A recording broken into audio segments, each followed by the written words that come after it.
അല്ല, ഞാൻ നേരത്തെ പറഞ്ഞല്ലോ, മുഖ്യമന്ത്രിയുടെ പത്രസമ്മേളനം കഴിഞ്ഞപ്പോൾ ഞാൻ പറഞ്ഞല്ലോ, ഇത് പാർട്ടിക്കകത്ത് നടക്കുന്ന പടയൊരുക്കമാണ്.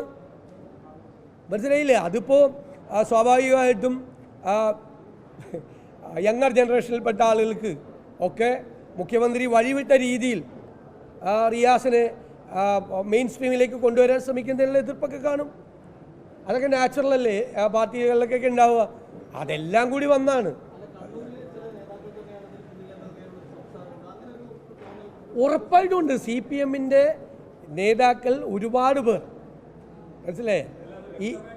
അല്ല ഞാനല്ലല്ലോ, അത് ഞങ്ങളല്ലല്ലോ പറയേണ്ടത്, ഞാൻ ചോദിക്കും. പണ്ട് എന്നോട് ചോദിച്ചു, മുഖ്യമന്ത്രിയുടെ ഓഫീസിൽ ഉപജാപക സംഘമുണ്ട്, അത് ആരൊക്കെയെന്ന് ചോദിച്ചു. അപ്പോൾ ഞാൻ പറഞ്ഞത് വലിയ താമസമില്ലാതെ വെളിയിൽ വരുമെന്ന് പറഞ്ഞു. ഇപ്പോൾ കുറേ വെളിയിൽ വന്നല്ലോ. ഞങ്ങൾ പറഞ്ഞു, ഞാൻ നിങ്ങളോട് ചോദിക്കുന്ന ചോദ്യം, ഇത് നിങ്ങൾ പ്രതിപക്ഷത്തിൻ്റെ ക്രെഡിബിലിറ്റിയാണ്. ഞങ്ങൾ ഇല്ലാത്ത ഒരു കാര്യവും പറഞ്ഞിട്ടില്ല. ഞാനിന്ന് ഭയങ്കര സന്തോഷവാനാണ്. കാരണം കേരളത്തിലെ പ്രതിപക്ഷം നിയമസഭയ്ക്കകത്തും പുറത്തും നിരന്തരമായി പറഞ്ഞുകൊണ്ടിരിക്കുന്ന കാര്യങ്ങളാണ്. ഇപ്പോൾ ഞങ്ങൾ പറയുന്നതിനേക്കാൾ ഗൗരവം ഒരു ഭരണകക്ഷി MLA പറഞ്ഞപ്പോൾ വന്നു. സ്വാഭാവികമാണത്. കാരണം കൂട്ടത്തിലുള്ള ഒരാൾ പറയുന്നത് പ്രതിപക്ഷം പറയുന്നത് പോലെ അല്ലല്ലോ. അതാണ് ഇപ്പോഴുള്ള വ്യത്യാസം. അത്രയേ ഉള്ളൂ വ്യത്യാസം.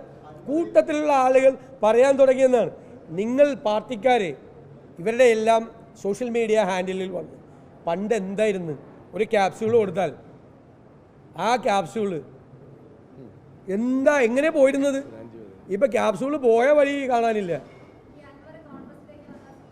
അല്ല, ഞാനിത് നേരത്തെ പറഞ്ഞല്ലോ, അപ്പുറത്ത് നിൽക്കുന്ന ഒരാളെ കുറിച്ച് നമ്മളെന്തിനാ ഇപ്പുറത്ത് ചർച്ച ചെയ്യണത്?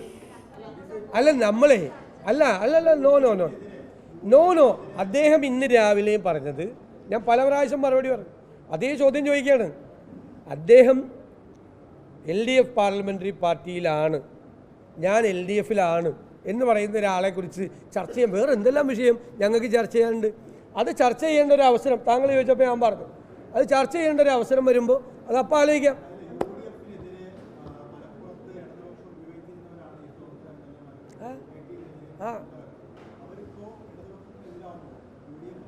അല്ല, അത് ചർച്ച ചെയ്യേണ്ട ഒരു ഘട്ടത്തിൽ നമുക്ക് ചർച്ച ചെയ്യാം.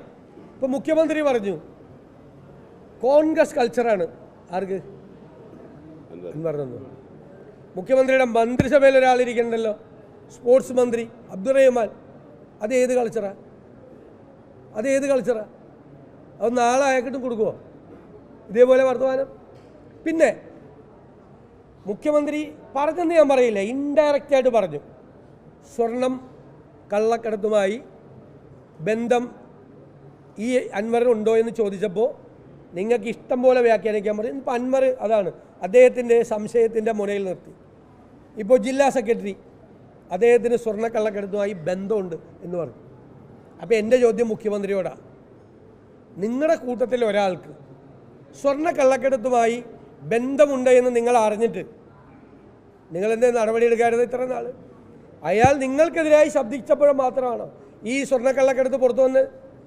അപ്പോൾ നിങ്ങൾ ആരെയാണ് സംരക്ഷിച്ചിരുന്നത്? ഞാൻ പറയണത്, ഇത് ഈ വഴിയെ കൂടി പോകുന്ന ആളല്ലല്ലോ ഇത് പറയണത്. കേരളത്തിൻ്റെ മുഖ്യമന്ത്രിയാണ് പറയണത്. ആ മുഖ്യമന്ത്രി പറയുന്നത് CPM അൻവറുള്ള ജില്ലയിലെ സെക്രട്ടറി അല്ലേ ഇപ്പോൾ പറഞ്ഞത്?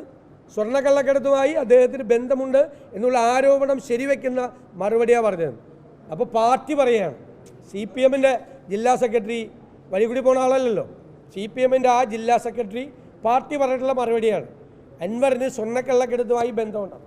അപ്പോൾ മുഖ്യമന്ത്രിയോടല്ലേ ഞങ്ങൾക്ക് ചോദിക്കാൻ പറ്റുള്ളൂ. സ്വർണ്ണക്കള്ളക്കടത്തുമായിട്ട് ഇയാൾക്ക് ബന്ധമുണ്ടെങ്കിൽ എന്തുകൊണ്ടാണ് നിങ്ങൾ നടപടിയെടുക്കാറുള്ളത്? നിങ്ങൾ സംരക്ഷിക്കുമായിരുന്നോ?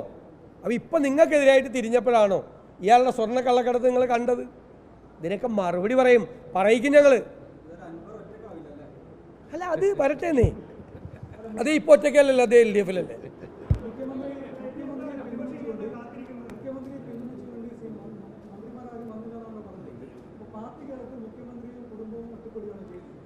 അത് നിങ്ങൾ തന്നെ അന്വേഷിച്ച് കണ്ടുപിടിക്കുക. ഇതൊക്കെ ഈ ഉരുത്തിരിഞ്ഞ് വരാനുള്ളൊരു കാര്യങ്ങളാണ്, മനസ്സിലായില്ലേ? ഉരുത്തിരിഞ്ഞ് വരാനുള്ള കാണാൻ പോകുന്ന പൂരം, മൊത്തം പൂരമാണല്ലോ, പൂരം കലക്കിയതാണുള്ള വിഷയം. കാണാൻ പോകുന്ന പൂരം പറഞ്ഞറിയിക്കാൻ പാടില്ല എന്നാണ്. അതുകൊണ്ടാണ് ഞാൻ പല കാര്യങ്ങളും മിണ്ടാത്തത്. അല്ല അല്ലല്ല പ്രഖ്യാപിച്ചിട്ടൊന്നുമില്ല. അതേ അവിടെ ഉണ്ട് ഇപ്പോൾ.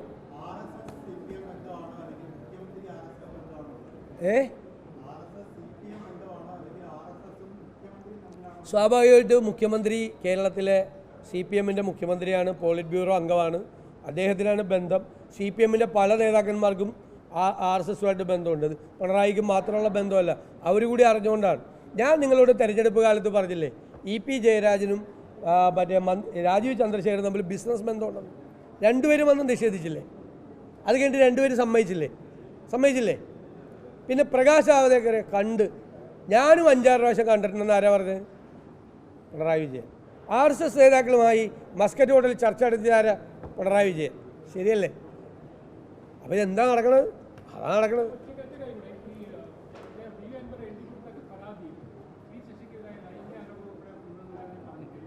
ഞാൻ കണ്ടില്ല.